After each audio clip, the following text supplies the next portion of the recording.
ಒಂದು ನಂಬಿಕೆ ಮತ್ತು ಆತ್ಮವಿಶ್ವಾಸದಿಂದ ನಾವು ಮಾಡುವ ಒಳ್ಳೆಯ ಆರಂಭವೇ ನಮಗೆ ಅರ್ಧ ಗೆಲುವನ್ನ ತಂದುಕೊಡುತ್ತೆ ಅಂತ ಹೇಳ್ತಾರೆ.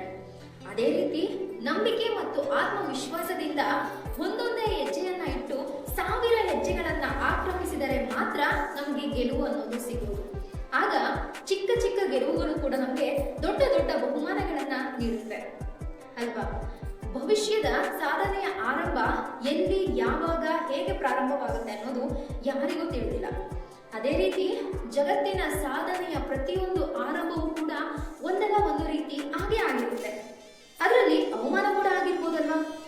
ಸೊ ಅಂತಹ ಅವಮಾನಗಳನ್ನ ಅನುಭವಿಸಿ ಇನ್ನು ಇತಿಹಾಸದಲ್ಲಿ ತಮ್ಮ ಹೆಸರನ್ನ ಅಚ್ಚಳಿಯದಂತೆ ಉಳಿಸಿರುವಂತಹ ಕೆಲವು ಪ್ರಮುಖ ವ್ಯಕ್ತಿಗಳ ಬಗ್ಗೆ ಮಾತಾಡೋಣ. ಸೊ ನಾನು ಯಾಕೆ ಈ ಒಂದು ಟಾಪಿಕ್ ಬಗ್ಗೆ ಮಾತಾಡ್ತಿದ್ದೀನಿ ಅಂದ್ರೆ, ಇವತ್ತಿನ ಜನಾಂಗ ಅಥವಾ ಈ ಒಂದು ಜನರೇಷನ್ಗೆ ಇದು ತುಂಬಾನೇ ಮುಖ್ಯ. ಸೊ ಕೆಲವರು ಅವಮಾನ ಆಯ್ತು ಅಂತ ಅಥವಾ ಅವ್ರ ಜೀವನದಲ್ಲಿ ಏನಾದ್ರೂ ಒಂದು ಘಟನೆ ನಡೆದಾಗ ಒಂದು ಮೂಲೆಯಲ್ಲಿ ಕೂತ್ಕೋತಾರೆ. ಸೊ ಆ ರೀತಿ ಕೂತಿದ್ರೆ ನಮ್ಮ ಸಾಧನೆ ಆಗೋದು ಯಾವಾಗ? ನಮ್ಮ ಗುರಿಯನ್ನ ತಲುಪೋದು ಯಾವಾಗ ಅಲ್ವಾ? ಸೊ ಹಾಗಾಗಿ ನಮ್ಮ ಜೀವನದಲ್ಲಿ ಅವಮಾನಗಳ ಆದ್ರೂ ಕೂಡ ನಾವು ಸಾಧನೆ ಹತ್ತಿರ ಹೇಗೆ ನಮ್ಮ ಗುರಿಯನ್ನ, ನಮ್ಮ ಮೊದಲ ಹೆಜ್ಜೆಯನ್ನ ಇಡಬೇಕು ಅನ್ನೋದು ಇವತ್ತಿನ ಒಂದು ವಿಡಿಯೋ ಆಗಿರುತ್ತೆ. ಸೊ ಹಾಗಾಗಿ ಸ್ಕಿಪ್ ಮಾಡದೆ ವಿಡಿಯೋನ ಪೂರ್ತಿ ನೋಡಿ ಅಂತ ಕೇಳ್ಕೊತೀನಿ. ಜೀವನಕ್ಕೆ ಬೇಕಾಗಿರುವಂತಹ ಕೆಲವು ಪ್ರಮುಖ ಮಾಹಿತಿಗಳನ್ನ ನಾನು ಹೇಳ್ತಾ ಹೋಗ್ತೀನಿ. ಅದಕ್ಕೂ ಮೊದಲು welcome back to my YouTube channel. I hope ಎಲ್ಲರೂ ಚೆನ್ನಾಗಿದ್ದೀರಾ ಅನ್ಕೊಂಡಿದ್ದೀನಿ. ನಾನು ಕೂಡ ತುಂಬಾ ಚೆನ್ನಾಗಿದ್ದೀನಿ. ಮೊದಲಿಗೆ ನಾವು ನಮ್ಮ ಜೀವನದ ಗುರಿ ಸಾಧಿಸಬೇಕು ಅಂತಂದ್ರೆ ಕೇವಲ ಆಸೆ ಪಡ್ತಾ ಕೂತ್ರೆ ಸಾಕಾಗಲ್ಲ. ಮೊದಲ ಹೆಜ್ಜೆಯನ್ನ ಧೈರ್ಯವಾಗಿ, ನಂಬಿಕೆಯಿಂದ, ನಮ್ಮ ಆತ್ಮವಿಶ್ವಾಸದಿಂದ ಇಟ್ಟಾಗ ಮಾತ್ರ ನಾವು ನಮ್ಮ ಸಾಧನೆಯ ಗುರಿಯ ಕಡೆ 1000 ಹೆಜ್ಜೆಗಳನ್ನ ಇಡೋದಕ್ಕೆ ಸಾಧ್ಯ ಆಗುತ್ತೆ ಅಲ್ವಾ?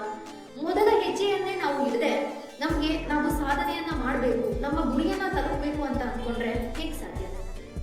ಮೊದಲ ಹೆಜ್ಜೆಯೇ ನಮ್ಮ ಗುರಿಯ ಸಾಧನೆಗೆ ಬುನಾದಿ ಅಂತ ಹೇಳ್ಬೋದು. ಸೊ ಅಂತವರಲ್ಲಿ ಮೊದಲನೇ ಬಗ್ಗೆ ನಾವು ಹೇಳೋದಾದ್ರೆ, ಒಬ್ಬ ವ್ಯಕ್ತಿ ಅಮೆರಿಕದ ಬಸ್ಸಲ್ಲಿ ಪ್ರಯಾಣ ಮಾಡ್ತಾ ಇರ್ತಾರಂತೆ. ಆಗ ಅಲ್ಲೇ ಕುಳಿತಿದ್ದಂತಹ ಕೆಲವು ಜನರು, ನಿನ್ನಂತಹ ವ್ಯಕ್ತಿಗಳು ನಮ್ಮಂತ ಜನರ ಜೊತೆ ಪ್ರಯಾಣ ಮಾಡಲು ಅರ್ಹನಲ್ಲ ಅಂತ ಹೇಳ್ಬಿಟ್ಟು ಬಸ್ಸಿಂದ ಕೆಳಗಿಳಿಸ್ತಾರಂತೆ. ಆಗ ಅವ್ರು ಯೋಚನೆ ಮಾಡ್ತಾರಂತೆ, ನಾನು ಕಪ್ಪಗಿದ್ದೀನಿ ಅನ್ನೋ ಒಂದೇ ಒಂದು ಕಾರಣಕ್ಕೆ ನನ್ನನ್ನ ಬಸ್ಸಿಂದ ಕೆಳಗಿಳಿಸಿದ್ರು ಅಂದ್ರೆ, ನನ್ನ ರೀತಿ ಸಾವಿರಾರು ಜನ, ಲಕ್ಷಾಂತರ ಜನ ಕಪ್ಪಾಗಿದ್ದಾರೆ, ಸೊ ಅವ್ರಿಗೂ ಕೂಡ ಇದೇ ಪರಿಸ್ಥಿತಿ ಅಲ್ವಾ ಅಂತ ಯೋಚನೆ ಮಾಡ್ತಾರಂತೆ. ಆಗ ಆ ಕ್ಷಣದಿಂದನೇ ತಮ್ಮ ಗುರಿಯ ಕಡೆ ತಮ್ಮ ಕ್ರಾಂತಿಯನ್ನ ಪ್ರಾರಂಭ ಮಾಡ್ತಾರಂತೆ. ಬೇರೆ ಯಾರೂ ಅಲ್ಲ, ಮಾರ್ಟಿನ್ ಲೂಥರ್ ಕಿಂಗ್ ಅವರು. ಸೊ ಮಾರ್ಟಿನ್ ಲೂಥರ್ ಕಿಂಗ್ ಅವರಿಗೆ ಅವತ್ತಾದಂತಹ ಅವಮಾನ ಕೇವಲ ನನಗೆ ಮಾತ್ರ ಆದಂತಹ ಅವಮಾನ ಅಲ್ಲ, ನನ್ನ ಸಮುದಾಯದವರಿಗೆ ಆದಂತಹ ಅವಮಾನ ಅಂತ ಭಾವಿಸಿ ಅವತ್ತಿಂದ ಬಿಳಿಯರ ಮೇಲೆ ತಮ್ಮ ಕ್ರಾಂತಿಯನ್ನ ಪ್ರಾರಂಭ ಮಾಡಿ ಇವತ್ತು ಸಾಧನೆಯ ಶಿಖರದಲ್ಲಿ ತಮ್ಮ ಹೆಸರನ್ನ ಅಚ್ಚಳಿಯದೆ ಹಾಗೆ ನಿಲ್ಲಿಸಿದ್ದಾರೆ. ಸೊ ಅದೇ ರೀತಿ ಇನ್ನೊಬ್ಬ ವ್ಯಕ್ತಿಯ ಬಗ್ಗೆ ಹೇಳೋದಾದ್ರೆ, ಮಹಾತ್ಮ ಗಾಂಧೀಜಿಯವರು ಇಂಗ್ಲೆಂಡಿನಲ್ಲಿ ಚೆನ್ನಾಗಿ ಓದಿ ಆಫ್ರಿಕಾದಲ್ಲಿ ವಕೀಲರಾಗಿ ಕೆಲಸವನ್ನ ಮಾಡ್ತಾ ಇದ್ರು. ಸೊ ಅವರೇ ಕಷ್ಟಪಟ್ಟು ದುಡಿದು ಸಂಪಾದಿಸಿದಂತಹ ಹಣದಲ್ಲಿ ರೈಲಿನ ಮೊದಲ ದರ್ಜೆಯ ಬೋಗಿಯಲ್ಲಿ ಪ್ರಯಾಣವನ್ನ ಮಾಡ್ತಾ ಇದ್ರಂತೆ. ಅಲ್ಲೂ ಕೂಡ ಇದೇ ಘಟನೆ ನಡೆಯುತ್ತೆ. ಅದೇ ಬೋಗಿಯಲ್ಲಿ ಪ್ರಯಾಣ ಮಾಡ್ತಾ ಇದ್ದಂತಹ ಕೆಲವು ವ್ಯಕ್ತಿಗಳು ನಿಮ್ಮಂತವರು ನಮ್ಮಂತವರ ಜೊತೆ ಪ್ರಯಾಣ ಮಾಡಲು ಅರ್ಹರಲ್ಲ ಅಂತ ಭಾವಿಸಿ ಅವರನ್ನ ರೈಲಿನಿಂದ ಕೆಳಗಡೆ ಇಳಿಸ್ಬಿಡ್ತಾರಂತೆ. ಅವಾಗ ಮಹಾತ್ಮ ಗಾಂಧೀಜಿಯವರು ಯೋಚನೆ ಮಾಡ್ತಾರಂತೆ, ನಾನು ಇಷ್ಟೆಲ್ಲ ಓದಿದ್ದೀನಿ, ಒಂದು ಒಳ್ಳೆಯ ಕೆಲಸದಲ್ಲಿ ಇದ್ದೀನಿ, ನನ್ನಂತವರಿಗೆ ಇಂತಹ ಪರಿಸ್ಥಿತಿ ಅಂತ ಅಂದ್ರೆ ಸೊ ನಮ್ಮ ದೇಶದ ಜನರು ಇನ್ನೆಷ್ಟು ಕಷ್ಟವನ್ನ ಪಡ್ತಾ ಇರ್ಬೋದು, ಇನ್ನೆಷ್ಟು ಅವಮಾನಗಳನ್ನ ಸಹಿಸ್ತಾ ಇರ್ಬೋದು ಅಂತ ಭಾವಿಸಿ ಅವತ್ತು ಅವರಿಗಾದಂತಹ ಅವಮಾನ ತನ್ನ ದೇಶಕ್ಕಾದ ಅವಮಾನವೆಂದು ಭಾವಿಸಿ ಅವತ್ತಿನಿಂದ ತಮ್ಮ ಹೋರಾಟವನ್ನ ಪ್ರಾರಂಭ ಮಾಡಿದ್ರಂತೆ. ಸೊ ಅವತ್ತು ಆರಂಭವಾದ ಅವರ ಹೋರಾಟ ಎಲ್ಲಿಗೆ ಬಂದು ನಿಂತು ಅನ್ನೋದು ನಿಮಗೆ ಗೊತ್ತಿದೆ. ಅದಕ್ಕೆ ಸಾಥ್ ಕೊಟ್ಟವರು ಲಕ್ಷಾಂತರ ಮಂದಿ. ಸೊ ಈ ರೀತಿ ಅವರಿಗಾದ ಅವಮಾನವೇ ಅವರ ಒಂದು ಸಾಧನೆಗೆ ಒಂದು ಬುನಾದಿ ಅಥವಾ ಮೊದಲ ಹೆಜ್ಜೆ ಅಥವಾ ಮೊದಲ ಮೆಟ್ಟಿಲು ಅಂತ ಹೇಳ್ಬೋದು.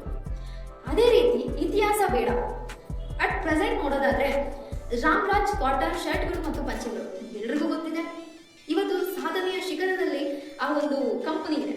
ಸೊ ಆ ಕಂಪನಿಯ ಬಗ್ಗೆ ಮಾತಾಡೋದಾದ್ರೆ, ಅವರು ಕೂಡ ಒಂದಿನ ಪಂಚತಾರಿ ಹೋಟೆಲ್ಗೆ ಹೋಗಿದ್ರಂತೆ ಊಟಕ್ಕೆ. ಅವರು ಪಂಚೆಯನ್ನ ಹಾಕಿದ್ದಾರೆ ಅನ್ನೋ ಒಂದೇ ಒಂದು ಕಾರಣಕ್ಕೆ ಅವರನ್ನ ಒಳಗಡೆ ಬಿಟ್ಟಿದ್ವಂತೆ. ಪಾಪ ಅವ್ರು ಎಷ್ಟೊಂದು ಹೇಳದ್ರಂತೆ, ಇದು ನಮ್ಮ ಪರಂಪರೆ, ಇದು ನಮ್ಮ ಸಂಸ್ಕೃತಿ, ನಾವು ಇದನ್ನೇ ಉಡುವಂಥದ್ದು.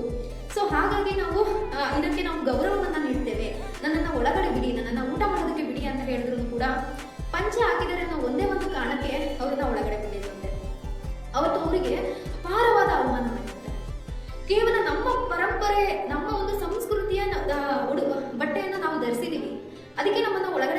ಅಂತಂದ್ರೆ ಇದೆಂತ ಅವಮಾನ. ಸೊ ಈ ಅವಮಾನವನ್ನ ನಾನು ಸಹಿಸ್ಕೊಳ್ಳೋದಿಲ್ಲ. ಸೊ ಇವತ್ತು ಯಾವ ಪಂಚತಾರೆ ಹೋಟೆಲ್ ನನ್ನನ್ನು ಒಳಗಡೆ ಬಿಡ್ತಾ ಇಲ್ವೋ, ನಾಳೆ ಇದೇ ರೀತಿ ಇಂತಹ 1000 ಹೋಟೆಲ್ಗಳು ನನ್ನನ್ನು ಅವರೇ ನಾನು ಪಂಚೆಯನ್ನ ಹುಟ್ಟಿದ್ರು ಕೂಡ ಅವರೇ ನನ್ನನ್ನು ಬನ್ನಿ ಒಳಗೆ ಅಂತ ಕರಿಬೇಕು. ಆ ಒಂದು ಸಾಧನೆಯನ್ನ ನಾನು ಮಾಡ್ತೀನಿ ಅಂತ ಅವರ ಸಾಧನೆಯ ಆರಂಭದ ಮೊದಲ ಹೆಜ್ಜೆ ಅಲ್ಲಿಂದ ಪ್ರಾರಂಭವಾಯ್ತಂತೆ. ಹಾಗೆ ಇವತ್ತು ತಮ್ಮ ರಾಮರಾಜ್ ಕಾಟನ್ ಶರ್ಟ್ಗಳು ಮತ್ತು ಪಂಚೆಗಳು ಎಷ್ಟು ಸಾಧನೆಯನ್ನ ಮಾಡಿದೆ, ನಮ್ಮ ಪರಂಪರೆಯನ್ನು ಉಳಿಸಿದೆ ಅನ್ನೋದು ನಮ್ಮೆಲ್ರಿಗೂ ಗೊತ್ತೇ ಇದೆ. ಹಾಗಾಗಿ ನಮ್ಮ ಜೀವನದಲ್ಲಿ ಏನಾದ್ರೂ ಸಾಧನೆಯನ್ನ ಮಾಡಬೇಕು ಅಂತಂದ್ರೆ ನಮಗೆ ಮುಖ್ಯವಾಗಿ ಇವತ್ತು ಅಟ್ ಪ್ರೆಸೆಂಟು ಮಕ್ಕಳು ಹೇಗಿದ್ದಾರೆ ಅಂತಂದ್ರೆ ಅವರಿಗೆ ಮೊದಲಿಗೆ ಒಂದು ಸನ್ಮಾನ ಆಗ್ಬೇಕು, ಇಲ್ಲ ಅವಮಾನ ಆಗ್ಬೇಕು. ಸನ್ಮಾನ ಆದ್ರೆ ಆಲ್ಮೋಸ್ಟ್ ಸ್ವಲ್ಪ ಜನ ಮುಂದೆ ಹೋಗ್ತಾರೆ, ಕೆಲವರು ಹೋಗ್ತಾರೆ ವಾಪಸ್ಸು. ಬಟ್ ಯಾವಾಗ ನಮಗೆ ಅವಮಾನ ಆಗುತ್ತೋ ಅವತ್ತು ಹೆಜ್ಜೆಯಿದ್ದಾರೆ, ಅವತ್ತು ನಮ್ಮ ಗೆಲುವಿನ, ನಮ್ಮ ಗುರಿಯ, ನಮ್ಮ ಸಾಧನೆಯ ಮೊದಲ ಹೆಜ್ಜೆಯನ್ನ ಅವತ್ತು ಇಡ್ತಾರೆ. ಹಾಗಾಗಿ ಪ್ರತಿಯೊಬ್ಬರ ಜೀವನದಲ್ಲೂ ಒಂದೊಂದು ರೀತಿಯಲ್ಲಿ ಅವಮಾನಗಳಾಗಿರ್ಬೋದು, ಘಟನೆಗಳಾಗಿರ್ಬೋದು. ಸೊ ಈಗ ಆಯ್ತಲ್ಲ ಅಂತ ಒಂದು ಮೂಲೆಯಲ್ಲಿ ಕುತ್ಕೊಳ್ಳೋ ಬದಲು ಅದನ್ನೇ ಮೆಟ್ಟಿಲುಗಳನ್ನಾಗಿ ಮಾಡಿಕೊಂಡು ನಿಮ್ಮ ಗುರಿಯನ್ನ ತಲುಪೋದಕ್ಕೆ ಪ್ರಯತ್ನ ಪಡಿ. ಜೀವನ ಇರೋದು ಒಂದೇ. ಸೊ ಸಾಧನೆ ಮಾಡಿದ್ರೆ ಈ ಒಂದು ಜೀವನದಲ್ಲಿ ಮಾತ್ರ ಮಾಡಬೇಕು, ಅದಾದ್ಮೇಲೆ ಏನಿದೆ ಅಂತ ಗೊತ್ತಿಲ್ಲ. ಹಾಗಾಗಿ ಸಾಧನೆಯ ಮಾಡಬೇಕು ಅಂತ ಇರೋರು ಮೊದಲು ಸಾಧನೆಯ ಮೊದಲ ಹೆಜ್ಜೆಯನ್ನ ಇಡಿ. ಆನಂತರ 1000 ಹೆಜ್ಜೆಗಳನ್ನ ಒಂದೊಂದೇ ಆಸಕ್ತಿಯಿಂದ ಇಡಿ. ಈಗ ನಾವು ಒಂದು ಮಗುನ ನೋಡ್ಬೋದು. ಒಂದು ಮಗು ಮೊದಲ ಹೆಜ್ಜೆಯನ್ನ ಇಟ್ಟು ಕೆಳಗಡೆ ಬಿದ್ದಾಗ ಅದು ನಾನು ಬಿದ್ದೆ ಅಂತ ಸುಮ್ಮನೆ ಕೂರುವುದಿಲ್ಲ, ಮತ್ತೆ ಅದೇ ಆಸಕ್ತಿಯಿಂದ ಎದ್ದು ನಡೆಯೋದಕ್ಕೆ ಪ್ರಾರಂಭ ಮಾಡುತ್ತೆ, ಚೆನ್ನಾಗಿ ಓಡುತ್ತೆ. ಅದೇ ರೀತಿ ನಾವು ನಮ್ಮ ಸಾಧನೆಯನ್ನ ಮಾಡುವಾಗ, ನಾವು ಮೊದಲ ಹೆಜ್ಜೆಯನ್ನ ಇಡುವಾಗ ಯಾವ ಆಸಕ್ತಿ ಇರುತ್ತೋ ನಮ್ಮ ಕೊನೆಯ ಹೆಜ್ಜೆ ತಲುಪುವವರೆಗೂ ಅದೇ ಆಸಕ್ತಿಯಿಂದ ಕೆಲಸವನ್ನ ಮಾಡಬೇಕು. ಜೀವನದಲ್ಲಿ ಸಾಧನೆ ಅನ್ನೋದು ತುಂಬಾ ಮುಖ್ಯ. ಅದರಲ್ಲೂ ಇಂದಿನ ಜನರೇಷನ್ ಅಲ್ಲಿ ಸಾಧನೆ ಇಲ್ಲ ಅಂದ್ರೆ ಯಾವುದೂ ಇಲ್ಲ. ಸ್ವಂತ ನಾನೇ ಹೇಳೋದಾದ್ರೆ, ನಾನು ಪದವಿ ಅಂದ್ರೆ I am degree holder. So ನನಗೆ ಎಂ.ಕಾಮ್ ಆಗಿದೆ, B.Ed ಆಗಿದೆ. ಇವತ್ತು ಕೂಡ ಕೆಲಸಕ್ಕೆ ಹೋದ್ರೆ ನನಗೆ ಕೆಲಸ ಸಿಗುತ್ತೆ. ಬಟ್ ನಾನು ಹೋಗ್ತಾ ಇಲ್ಲ. ಕಾರಣ ನಮ್ಮ ಮನೆಯವರು. ಸೊ ನಮ್ಮ ಮನೆಯವ್ರು ಹೇಳಿದ ಒಂದೇ ಮಾತು, ಕಷ್ಟ ಹೊರಗಡೆ, ಒಂದು ಹೆಣ್ಣು ಹೊರಗಡೆ ಹೋಗಿ ದುಡಿಯುವಾಗ ಅವಳಿಗಾಗುವಂತಹ ಕಷ್ಟಗಳು ನನಗೆ ಗೊತ್ತಿದೆ. ಹೊರಗಡೆ ಬೆಂಗಳೂರಂತಹ ಒಂದು ಸಿಟಿಯಲ್ಲಿ ಈ ಟ್ರಾಫಿಕ್ ಅನ್ನ ದಾಟಿ ನಾವು ಕೆಲ್ಸಕ್ಕೆ ಹೋಗಿ ಮತ್ತೆ ಆ ಟ್ರಾಫಿಕ್ ಅನ್ನ ದಾಟಿ ಮನೆಗೆ ಬಂದು ಮನೆ ಕೆಲಸವನ್ನ ಮಾಡಿ ನಮ್ಮ ಆರೋಗ್ಯ ನೋಡ್ಕೊಂಡು ಮನೆಯವರ ಆರೋಗ್ಯ ನೋಡ್ಕೊಳ್ಳೋದು ಅಷ್ಟು ಸುಲಭ ಅಲ್ಲ. ಹಾಗಾಗಿ ಆ ಕಷ್ಟ ನನಗೆ ಗೊತ್ತಿದೆ.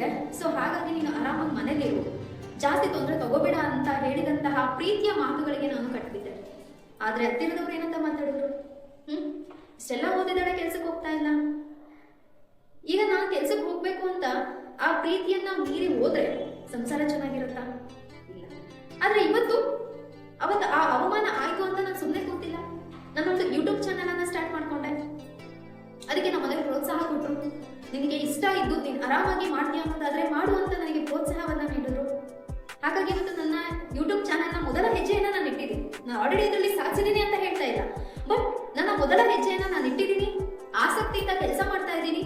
ಒಂದಲ್ಲ ಒಂದು ದಿನ ನನಗೆ ಸಕ್ಸಸ್ ಸಿಗುತ್ತೆ ಅನ್ನುವಂತಹ ಒಂದು ಭರವಸೆಯಿಂದ ಪ್ರತಿದಿನ ಆಸಕ್ತಿಯಿಂದ ವಿಡಿಯೋಗಳನ್ನ ಮಾಡಿ ಅಪ್ಲೋಡ್ ಮಾಡ್ತಾ ಇದ್ದೀನಿ. ಒಂದಲ್ಲ ಒಂದಿನ ನನ್ನ ಸಾಧನೆ ಗುರಿಯನ್ನು ನಾನು ತಲುಪ್ತೀನಿ ಅನ್ನುವಂತಹ ನಂಬಿಕೆ ನನ್ನಲ್ಲಿದೆ ಅಲ್ವಾ. ನನಗೂ ಕೂಡ ಒಂದಲ್ಲ ಒಂದು ರೀತಿಯ ಅವಮಾನ ಆಗಿದೆ ಅಲ್ವಾ.